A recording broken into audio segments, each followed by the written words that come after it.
They came on this Patriot Day to hear the miraculous story of a U.S. airman who survived a roadside bomb in Afghanistan during the Gulf War. The Honor Guard from Nellis Air Force Base presented the colors as U.S. Air Force Master Sergeant Israel Del Toro, Jr. placed his hand over his heart. This is the 5th year the Southern Utah Veterans Home has invited the public to hear from an inspirational speaker in remembrance of 9/11. You know, and of course, we all remember we were very confused. There was a lot of confusion about what was going on, especially before that second plane hit. And I said to my wife, I don't know what's going on, but our world just changed forever. On December 4th, 2005, Del Toro's life would change forever. He was on a mission in Afghanistan when his Humvee was struck by an IED. But the flames overtook me, and I collapsed. And I'm laying there. And I'm thinking, I'm gonna die here.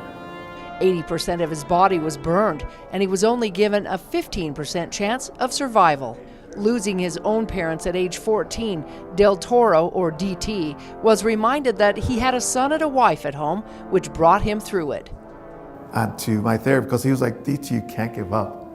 You don't realize how many people you motivate, not only the staff, but other team members that are injured. They see how hard you go through your therapy, go through some of the most intense pain, and you don't give up.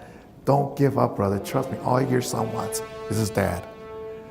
After waking up from a coma 4 months later, he knew what he had to do to survive once again. And 2 months after they told me, gave me that diagnosis of never walk again and, be in the hospital another year and a half, I left that hospital walking and breathing on my own. So I beat those odds. While it was initially hard to look at himself in a mirror, DT said the flames made him stronger. But worst of all, I had to get desensitized, meaning your skin becomes hypersensitive. You can rub a feather across my hands and it felt like you were cutting me with razor blades. But I had to go through it. I had to, because if I wanted to hold my son, I had to go through that pain. Despite his hands being severely disfigured, DT took to the track and field. He was introduced to sports for rehabilitation. His determination paid off, winning several awards, including the Pat Tillman Award for Service and an ESPY. I own 3 world records in shot put, discus, and javelin for my classification. And I have won numerous other medals, medals at the Invictus Games, the competition that Prince Harry created off of the Warrior Games, the DoD Warrior Games. With more medals than Michael Phelps, DT is still proud of his accomplishments. He said the key to life is to never give up. It doesn't really hit me how people see me until when I get those people that reach out to me and tell me, Sergeant Toro, I was about to end it all. And I heard how you didn't give up, how you found your spark, your spirit to never give up. And it motivated me to continue to fight. And that's when it hits me. It's like, holy cow, people do see me in this light. Using his own perseverance, DT became the first 100% combat disabled Air Force technician to re-enlist in the military in 2010. And now he's teaching others. Master Sergeant DT went on to become a motivational speaker.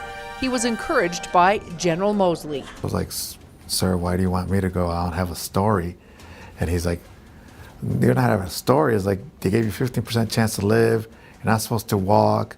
You're in a coma 4 weeks, you're supposed to be on a respirator. And 2 months after they gave you that diagnosis, you left us, you're here walking and breathing on your own. That's not a story, I don't know what is. So he's the one that really got me into it. Del Toro is proudly featured in a Portraits of Courage book of America's warriors, painted by President George Bush Jr.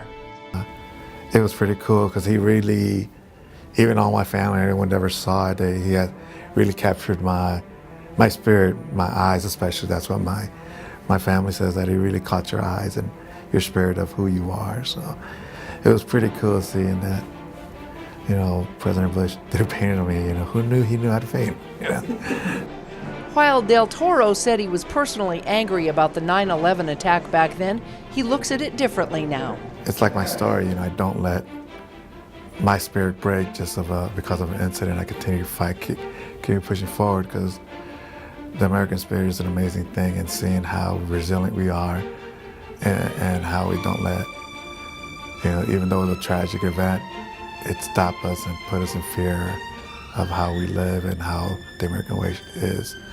So that's what I hope people take away, that the American spirit is alive and well and will never give up. After his speech, the Southern Utah Veterans Home staff honored him with a framed American flag. He hung around for pictures with other patriots and admirers. I've dropped many combat controllers in Vietnam and in other places in Europe, and he was a combat controller, called in the airstrike. So anyway, it was a pleasure to hear him and to relate to him. Daughters of the American Revolution brought cakes in remembrance of the fallen, honoring those who had served and educating about the importance of patriotism in the future.